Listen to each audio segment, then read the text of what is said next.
하나님 말씀 함께 보겠습니다. 오늘은 히브리서 1장 6절로 14절까지 말씀입니다. 신약성경 353쪽입니다.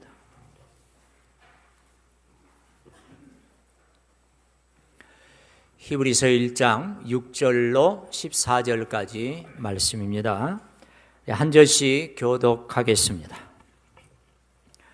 또 그가 맏아들을 이끌어 세상에 다시 들어오게 하실 때에 하나님의 모든 천사들은 그에게 경배할지어다 말씀하시며, 또 천사들에 관하여는 그는 그의 천사들을 바람으로 그의 사역자들을 불꽃으로 삼으시느니라 하셨으되, 아들에 관하여는 하나님이여 주의 보좌는 영영하며 주의 나라의 균은 공평한 균이이다. 주께서 의를 사랑하시고 불법을 미워하셨으니 그러므로 하나님 곧 주의 하나님이 즐거움의 기름을 주께 부어 주를 동류들보다 뛰어나게 하셨도다 하였고, 또 주여 태초에 주께서 땅에 기초를 두셨으며 하늘도 주의 손으로 지으신 바라. 그것들은 멸망할 것이나 오직 주는 영존할 것이요 그것들은 다 옷과 같이 낡아지리니 의복처럼 갈아입을 것이요 그것들은 옷과 같이 변할 것이나 주는 여전하여 연대가 다함이 없으리라 하였으니, 어느 때에 천사 중 누구에게 내가 내 원수로 내 발등상이 되게 하기까지 너는 내 우편에 앉아 있으라 하셨느냐? 함께 읽습니다. 모든 천사들은 섬기는 영으로서 구원받을 상속자들을 위하여 섬기라고 보내심이 아니냐. 아멘. 할렐루야. 네, 우리 주변 분들 반갑게 한번 인사합니다. 반갑습니다. 잘 오셨습니다.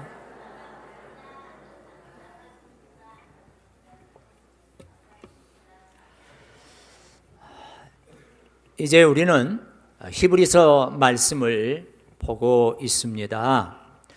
히브리서 말씀은 초대교회 당시에 유대교에서 기독교로 개종하신 분들 중에 박해와 핍박을 견디지 못하고 아직 믿음이 더 성숙하고 자라야 될 텐데 믿음의 성장이 더딤으로 말미암아 다시 유대교로 돌아가는 그런 분들이 계셨는데, 그런 부분들을 안타까워하면서 이 새 언약, 신약이 옛 언약인 구약보다 얼마나 우월하고 또 뛰어난지, 그리고 저와 여러분이 주님으로 고백하고 있는 예수 그리스도께서 구약의 선지자들보다 뛰어나시고 또 천사들보다 훨씬 탁월하신 분이신 것을 히브리서의 저자는 강조하면서 이제 믿음에 굳게 서도록 권면을 하고 있는 이 성경이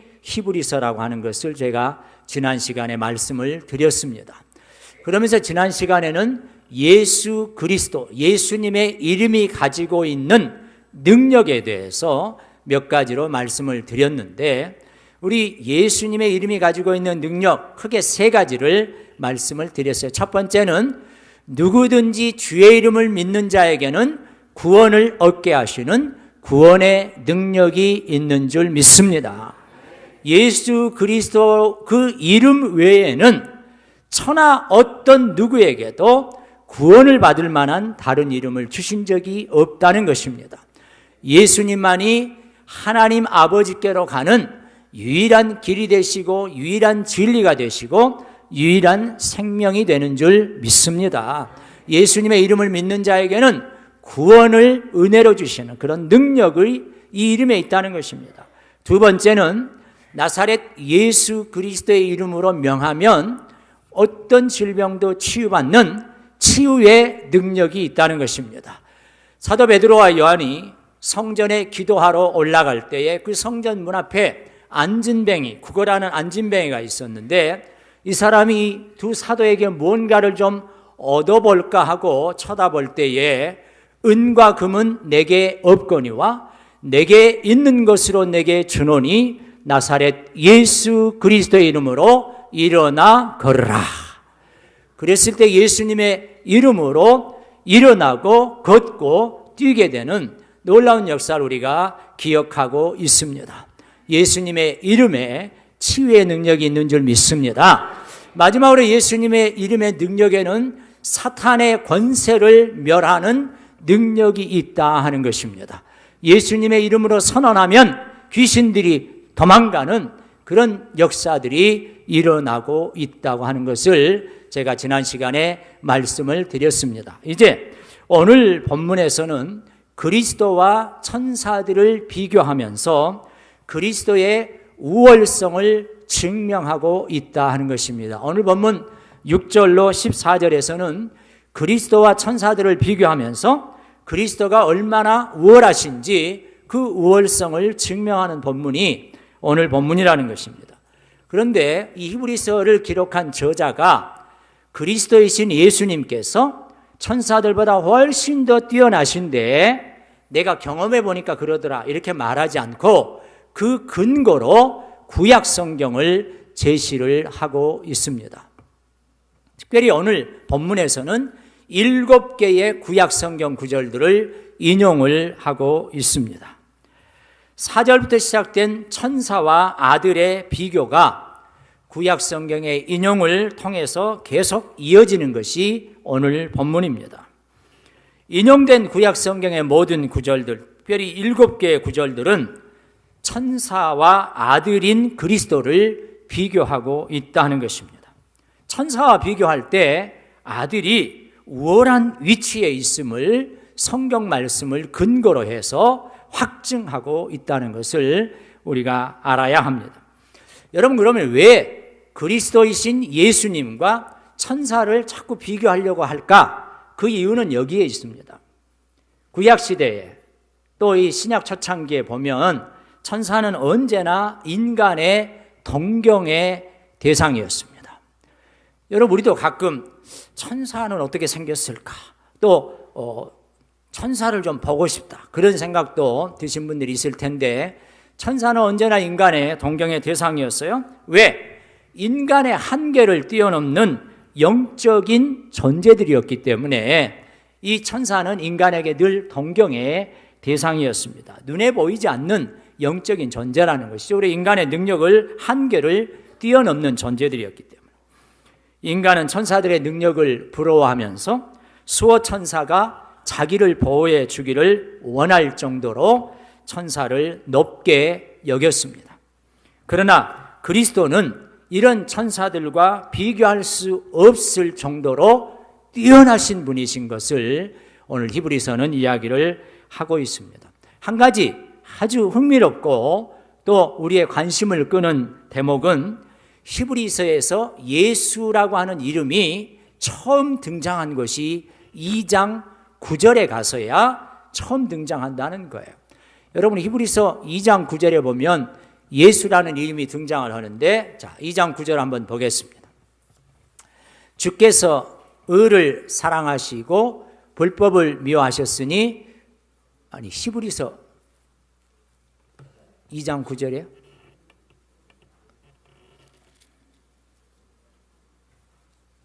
그게 아닌데. 자, 오직 우리가 천사들보다 잠시 동안 못하게 하심을 입은 자, 곧 죽음의 고난받으심으로 말미암아 영광과 존귀로 관을 쓰신 누구를 보니? 예수를 보니. 이 예수라고 하는 단어가 히브리서 1장은 아예 나오질 않고 2장 9절에 가서야 나온다는 것입니다. 또 그리스도라고 하는 이 호칭, 이 칭호도 3장 6절에 가서야 히브리서에서 처음으로 등장하고 있습니다. 여러분, 예수는 이름이고 그리스도는 호칭입니다. 호칭. 메시아라고 하는 칭호, 기름 부음을 받은 자라고 하는 칭호가 그리스도예요. 자, 그런데 여기 이제 3장 9절에 보시면 그리스도는 하나님의 집을 맡은 아들로서, 이 그리스도라고 하는 단어가 히브리서 3장 6절에 가서야 등장을 해요.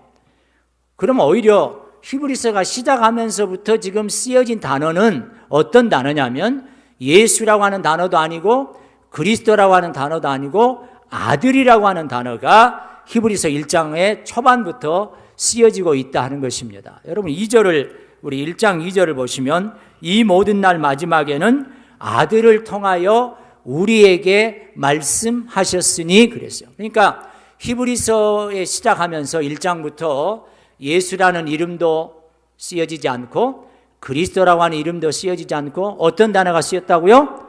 아들이라고 하는 단어가 쓰여요. 그럼 이 아들이 누구예요?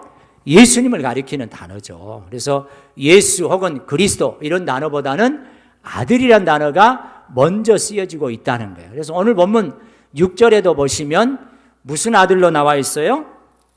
6절에 무슨 아들? 맏아들로 되어 있어요. 6절에 또 그가 맏아들을 이끌어 세상에 다시 들어오게 하실 때 그랬어요. 그래서 예수님을 가리켜서 하나님의 아들은 아들인데 맏아들이라는 거예요. 우리 한번 따라합시다. 맏아들. 맏아들이 뭐 도대체 아들이 맏아들이지 맏아들이 뭐야? 잘 모르실 텐데 헬라어를 영어로 풀어보니까 firstborn 그랬어요. firstborn. 이것을 우리말로 풀었으면 따라합니다. 첫태생. 그래서 맏아들은 첫태생이에요. 첫태생. 첫태생. firstborn이라고 하는 뜻인데 이 맏아들이라고 하는 표현 자체는 이제 아들의 우선성에 대해서 이야기를 하고 있는 것이죠. 아들의 우월성을 강조하는 단어가 맏아들이라고 하는 단어예요. 그래서 우리 예수님께서 하나님의 아들 되심을 그것도 맏아들 되심을 강조하고 있는 것이죠. 자, 그러면 이 맏아들이라는 개념 속에는 어떤 의미가 있느냐? 예수님은 창조 이후에 이렇게 만들어진 피조물이 아니라 이미 창조 이전부터 존재하고 계시는 하나님에게서 나와서 하나님의 본체의 형상이라고 하는 그런 차원에서 아들이 되심을 이야기를 하고 있어요. 우리가 지난주에 1장 3절에 보시면 이는 하나님의 영광의 강체시요 그 본체의 형상이라고 그랬는데 우리 예수님은 창조 이전부터 하나님에게서 나와서 하나님의 본체의 형상이라는 차원에서 첫 아들이라 맏아들이라 이런 단어를 지금 썼다고 하는 것입니다. 그래서 골로새서 1장 15절에서 사도 바울은 이 예수님과 관련해서 이 맏아들이라고 하는 헬라어 단어를 먼저 나신 이로 번역을 했어요. 그래서 골로새서 1장 15절에 보면 자, 우리 골로새서 1장 15절 같이 한번 읽어봅니다. 시작. 모든 피조물보다 먼저 나신 이시니 그랬어요. 저와 여러분 우리 같은 피조물보다 심지어는 천사보다 이 세상 오직 만물보다도 먼저 나신 분으로 소개를 하고 있어요. 이게 맏아들의 의미라고 하는 것입니다. 그래서 하나님께서 맏아들이신 예수님을 이끌어서 세상에 다시 오게 하실 때 이 6절의 이 말씀의 의미는 예수님의 초림을 의미하고 있습니다. 예수님께서 하나님이신데 인간의 몸을 입고 이 땅에 오신 성육신 사건을 가리켜서 하나님께서 맏아들이신 예수님을 세상에 다시 오게 하실 때라고 표현을 하고 있는 거예요. 여러분 2000년 전에 예수님께서 유대 땅 베들레헴에서 태어나셨는데 우리가 잘 알고 있는 것처럼 여관에 누일 곳이 없어서 방이 없어서 말구유에서 태어나셨다고 그랬어요. 근데 예수님께서 태어나실 때 동방의 박사 셋이 이제 인사하러 문안하러 선물을 가지고 예수님을 방문했는데 놀라운 하늘의 소리가 들리게 됩니다. 6절에 보시면 하나님의 모든 천사들은 그에게 경배할지어다라는 단어가 이 문장에 있는데 이것은 시편의 말씀을 그대로 인용한 것입니다. 시편 97편 7절을 인용하는 것이에요. 하나님의 모든 천사들은 그에게 경배할지어다. 우리 같이 읽습니다. 하나님의 모든 천사들은 그에게 경배할지어다. 여기 그는 누구죠? 맏아들 예수 그리스도를 가리키는 거예요. 여러분 맏아들이신 예수님은 천사들의 경배를 받으시는 분이에요. 그러니까 천사들과 비교가 안 되시는 분이시죠. 이 사실을 누가복음 2장 13절은 이렇게 설명합니다. 호련히 수많은 천군이 하늘의 천사들이 그 천사들과 함께 하나님을 찬송하여 이르되 그랬어요. 예수님이 이 땅에 탄생하실 때 천사들이 하나님을 찬양했다라고 이렇게 설명하고 있습니다. 그러므로 6절에 오늘 히브리서 1장 6절의 말씀은 하나님의 모든 천사들이 인간의 몸을 입고 이 땅에 오신 하나님의 맏아들 예수 그리스도에게 경배했다. 그러니까 천사보다 훨씬 뛰어나신 분이시고 우월하신 분이신 것을 지금 히브리서 기자는 이야기를 하고 있습니다. 자, 7절과 8절에서는 또 천사들과 예수님을, 이 아들을 확실하게 비교하면서 대조를 하고 있는데 이런 번역이죠. 7절에 보면 한편으로 천사들에 관하여는 이러이러하고 8절에 또 다른 한편으로 아들에 관하여는, 그래서 천사와 아들 예수님을 대조하고 있는 그런 설명이 이제 7절과 8절에 되어 있어요. 천사들을 어떻게 설명을 했느냐? 7절에 보시면 그의 천사들을 바람으로 그의 사역자들을 불꽃으로 묘사를 했는데, 여러분 이 천사들은요 영원하시고 불변하신 하나님 앞에서 일시적이고 가변적인 존재라고 하는 것을 바람과 불꽃으로 설명하고 있어요. 우리 화면을 같이 한번 읽어보십시다. 시작. 천사들은 하나님을 보좌하는 바람과 불꽃으로 묘사되는데 그 의미입니다. 그 다음 한번 올려주세요.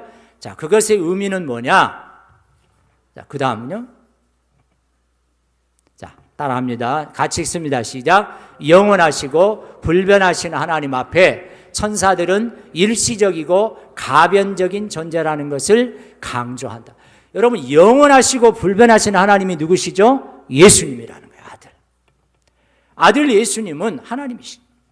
영원하시고 불변하신 분이시고 천사들은 일시적이고 가변적인 존재다. 그래서 바람으로 묘사하고 불꽃으로 묘사를 하고 있습니다.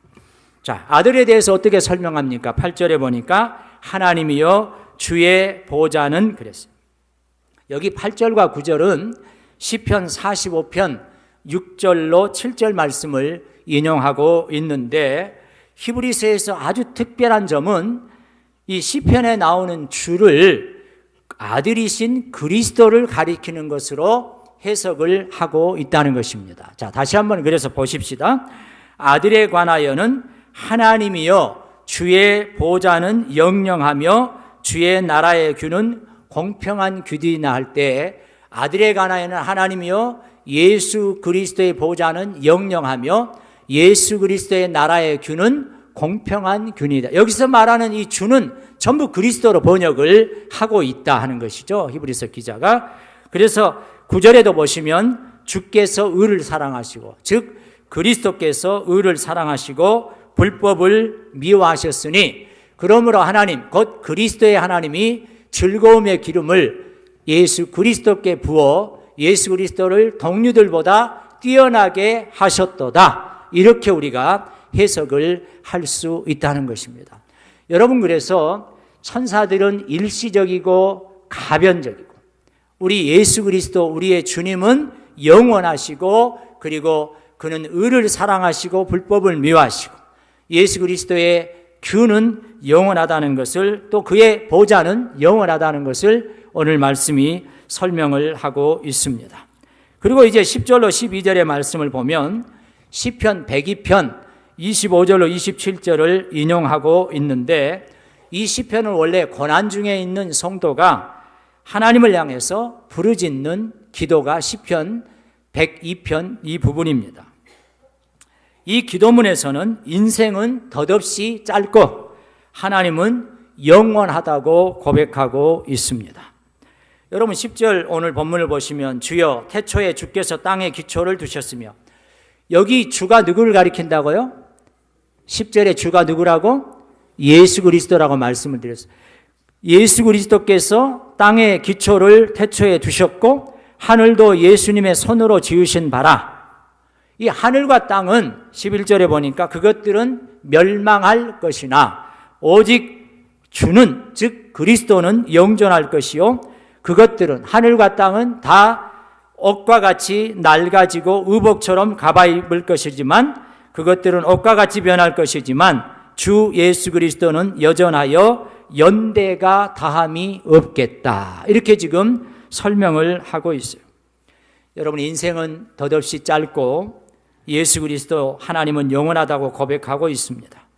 또 땅이나 하늘 같은 자연은 끊임없이 변하지만 예수 그리스도 그분은 언제나 동일하신 분이라고 말씀을 하고 있습니다.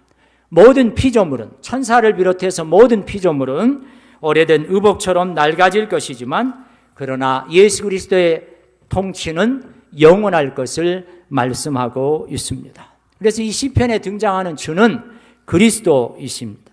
그래서 그리스도와 그의 통치는 영원하다고 히브리서 기자는 이야기를 하고 있는 것입니다. 고난당하신, 십자가에서 고난당하신 예수님께서 하나님과 동일한 창조주가 되시고 시대와 역사와 세계를 주관하시는 영원한 주권자이심을 드러냅니다. 우리 같이 한번 화면을 읽어봅니다. 시작. 고난당하신 예수님이 하나님과 동일한 창조주이심, 시대와 역사와 세계를 주관하시는 영원한 주권자이심. 여러분 믿으십니까? 그래서 13절에 보면 마지막으로 인용된 시편 110편은 신약에 기록된 대표적인 기독론적인 시편인데요. 시편 110편 1절을 통해서 이스라엘의 왕들에게 주어졌던 약속입니다.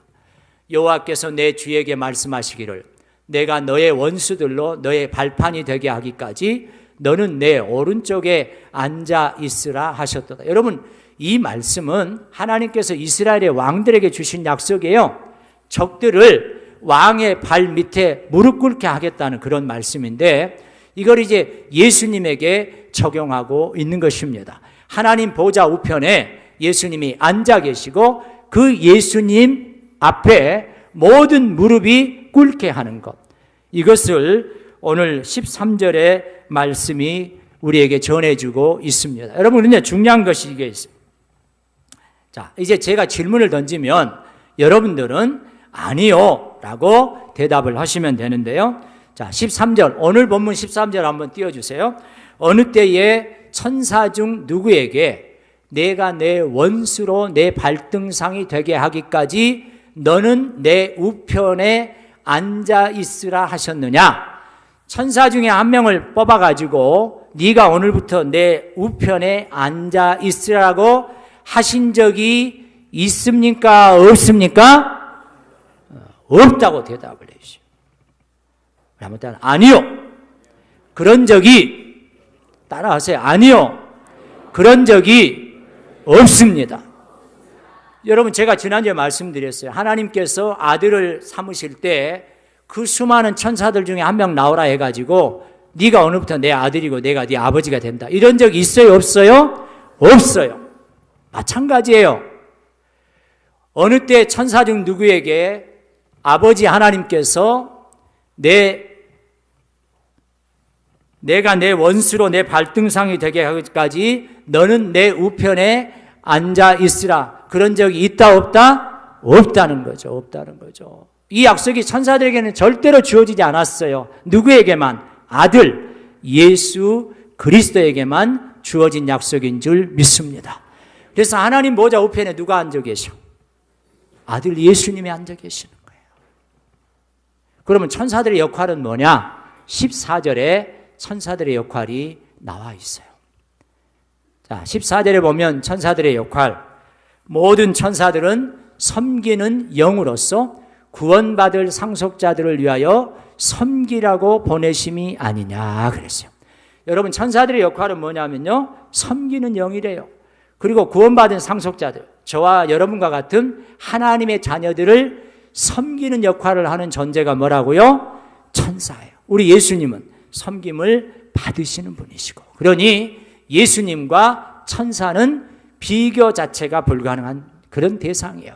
예수님이 천사들보다 훨씬 우월하시고 뛰어나시고 탁월하심을 오늘 본문이 천사와 예수님의 비교를 통해서 보여주고 있는 것입니다. 자, 다시 한번 질문 드립니다. 우리 예수님 지금 어디에 계세요? 자, 따라합니다. 하나님 보좌 우편. 하나님 보좌 우편에 앉아 계세요. 거기서 뭘 하고 계실까요? 로마서 8장 34절이 그 부분을 설명을 해주고 있습니다. 우리 같이 한번 읽어보죠. 그는 하나님 우편에 계신 자요 우리를 위하여 간구하시는 자시니라. 여러분 믿으시면 아멘. 예수님은 지금 하나님 보좌 우편에 앉아서 핸드폰 보고 계십니까? 주무시고 계세요? 아니면 묵상하고 계시나요? 아니죠. 하나님 보좌 우편에서 우리를 위하여 뭐 하시고 계세요? 간구하고 계세요. 기도로 우리를 도우시는 분인 줄 믿습니다. 우리 한번 따라 합시다. 나를 도우시는 분. 누가요? 아들 예수 그리스도께서. 오늘 본문에 맏아들로 설명된 아들 예수님께서 어디에서? 하나님 보좌 우편에서 지금 이 시간에도, 저와 여러분이 예배를 드리고 있는 이 시간에도 우리를 위해서 기도하시는 거예요. 힘내라고, 마귀의 유혹에 넘어가지 말라고, 믿음 생활 잘하라고, 주신 사명 잘 감당하라고 우리를 위해서 기도하시는 거예요. 기도로 우리를 도우시는 분이세요. 여러분, 미국에 가면 미식축구라고 하는 종목이 있습니다. 우리나라는 야구 뭐 이런 게 좀 유명해서 지금 마지막 결승전이 이제 남아 있습니다만, 미국은 야구도 인기가 있고 농구도 인기가 있고 뭐 축구도 인기가 있는데 미식축구가 가장 인기가 높습니다. 미식축구 방송하는 그 시간에는 미국 사람들이 그냥 거의 다 보고 있어요. 대통령도 막 그 시간에 다 봅니다. 저기 보니까 미식축구 선수들은 머리에 오토바이 헬멧 같은 거 이렇게 쓰고, 어깨도 맨날 사람을 부딪히고 달려가야 되니까 이렇게 이제 뭘 넣어가지고 보면 그냥 마치 어깨에 뽕을 넣은 것처럼 그렇게 보이는데, 럭비공은 둥그렇지가 않고 타원형으로 생겨가지고 어디로 튈지 모르는 그런 겁니다. 공을 막 가슴에 안고 열심히 뛰어가가지고 마지막 그 선에다가 탁 터치를 하면 점수를 따는, 그게 이제 미식축구인데, 팀 티보우라고 하는 선수가 있습니다. 지금 여기 화면에 보이는 선수인데요, 이름이 팀 티보우예요. 그냥 티보우라고 부르는데, 이 선수가 덴버 브론코스라고 하는 팀의 쿼터백입니다. 여러분이 쿼터백이라고 하는 것은 공격수 4명 중에 리더 역할을 맡고 있는 사람을 쿼터백이라 그래요. 공격의 핵이에요. 이 쿼터백을 맡고 있는 선수가 이제 상대방을 공격할 때 모든 전술을 다 이렇게 지시를 하고 이끌어 갑니다. 축구로 말하면 센터포드 같은 이제 그런 역할을 하는 선수인데, 이 선수 이름을 인터넷에서 검색을 하면 다음과 같은 단어들이 뜹니다. 티보잉 열풍, 하나님을 자랑하라, 요한복음 3장 16절의 사나이, 이렇게 나와요.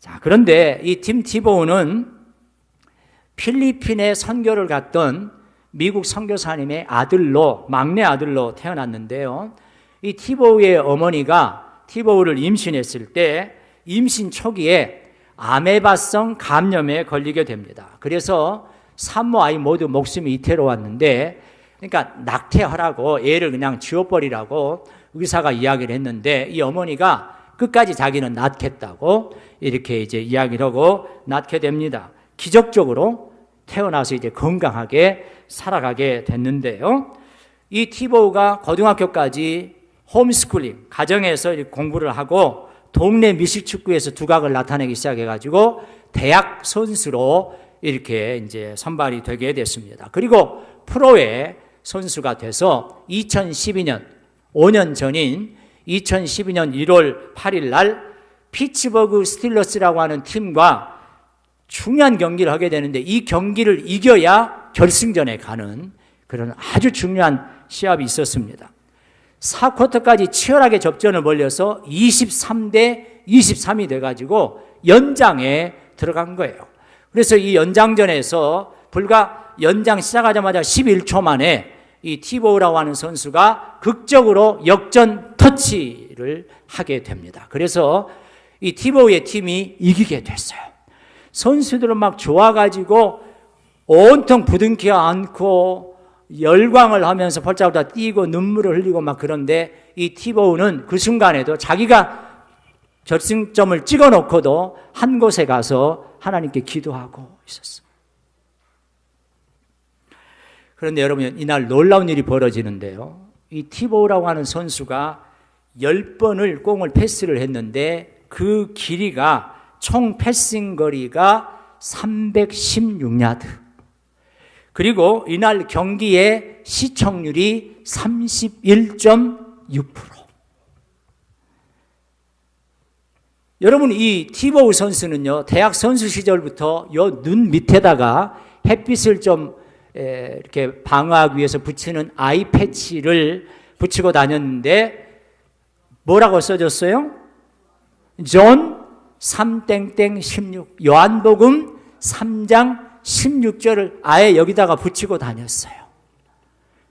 요한복음 3장 16절 하나님이 세상을 이처럼 사랑하사 독생자를 주셨으니 이는 그를 믿는 자마다 멸망하지 않고 영생을 얻게 하려 하심이라. 여러분, 놀라운 사실은 이날 구글이라고 하는 인터넷 사이트에서 요한복음 3장 16절을 검색한 이 사람들의 조회수가 1억 2천. 놀라지도 않네. 한번 생각해 보세요. 저나 여러분이나 믿는 사람들은 요한복음 3장 16절의 말씀을 알고 있지만 불신자들은 요한복음 3장 16절이 뭔지 몰라요. 그래서 저걸 검색을 한 거예요. 저게 도대체 뭔지. 티보우라고 하는 저 대단한 선수가 왜 눈 밑에다가 요한복음 3장 16절이라고 써서 저렇게 다니는지 검색을 해봤더니 하나님이 세상을 이처럼 사랑하사 독생자를 주셨으니 이는 누구든지 그를 믿는 자마다 멸망하지 않고 영생을 얻게 하려 하심이라. 불신자들이 다 그 내용을 읽었을 거 아닙니까? 그리고 티보잉이라고 하는 새로운 영어 단어가 만들어졌는데 티보우 선수의 이름에다가 ing를 붙여서 티보잉, 이게 무슨 뜻이냐면 주변이 어수선해도 기도에 열중하다라고 하는 뜻이 티보잉이에요. 선수들은 이겨가지고 좋아가지고 막 난리를 하는데 이 선수는 저기가 가지고 기도했잖아요. 주변이 아무리 어수선해도 기도에 열중하다. 티보잉이라고 하는 이 선수의 이름에다가 ing를 붙여가지고 이렇게 만든 거예요. 여러분, 티보라고 하는 선수는 이렇게 말합니다. 당신이 당신의 사랑하는 이에게 단 한 번이 아닌 기회가 있을 때마다 사랑한다고 말하는 것처럼, 그 다음은 우리 같이 읽읍시다. 시작. 저도 기회가 있을 때마다 주님께 사랑을 고백하며 자랑할 것입니다. 마치 축구 선수가 골링을 넣고 무릎 꿇고 하나님 앞에 기도해서 온 세상 사람들이 다 보듯이 주님을 자랑할 기회가 있을 때마다 사랑하고 자랑하겠다는 거예요. 그래서 여러분, 이제 다른 팀의 라이벌 팀의 세계적인 쿼터백 선수가 이 티보우 선수를 이렇게 평가를 했어요. 우리 같이 한번 읽습니다. 시작. 하늘이 돕는 선수를 막아낼 방도가 없지 않은가. 하나님이 티보우 선수를 돕는다는 거예요. 다른 팀 선수가 인정하는 거예요. 하늘이 돕는 선수를 어떻게 막겠냐는 거예요. 티보우란 선수가 볼을 안고 점수를 따는 라인을 향해서 달려가면 막을 도리가 없다는 거예요. 왜? 하나님이 도우시니까. 오늘도 우리 예수님께서 하나님 보좌 우편에서 살아계셔서 저와 여러분을 위해서 중보기도 하시면서 우리를 돕고 계시는 줄 믿습니다. 그런 우리를 누가 막겠습니까? 물질이 우리를 막겠습니까? 건강이 우리를 막겠습니까? 어떤 것이 우리를 막겠습니까? 우리를 도우시는 예수 그리스도가 계시는데, 그래서 사도 바울은 이렇게 고백합니다. 로마서 8장 37절. 그러나 이 모든 일에 우리를 사랑하시는 이로 말미암아, 그 다음 같이 읽읍시다. 우리가 넉넉히 이루느니라.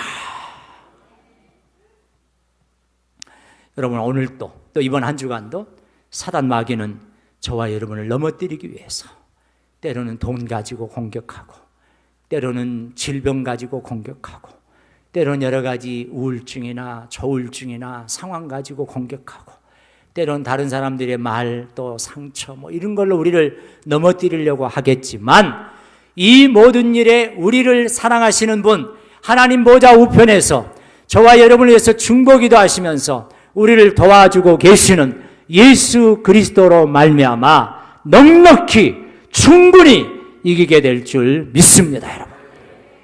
여러분, 그래서 낙심하실 필요 없어요. 절망하실 필요 없어요. 넉넉히 이깁니다.